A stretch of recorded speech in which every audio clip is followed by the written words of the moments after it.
এই মৃত্যুটাকে তো আমরা সকলেই বিশ্বাস করি, কিন্তু আমাদের মূল কাজটা কি হবে?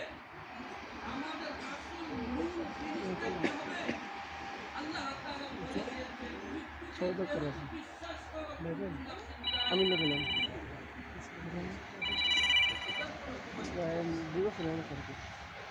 ومن زحزح عن النار وأدخل الجنة فقد فاز।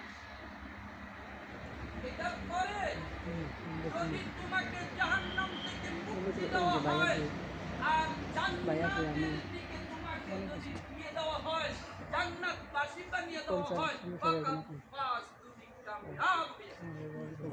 সুবহানাল্লাহ। আর যদি জান্নাত ঘোষণা না হয় ভাই, তো আমি যে খাসারার মধ্যে গেলাম, আমার জীবন যে ধ্বংস হয়ে গেল, এটা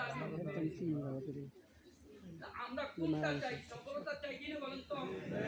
সফলতা কিসের মধ্যে?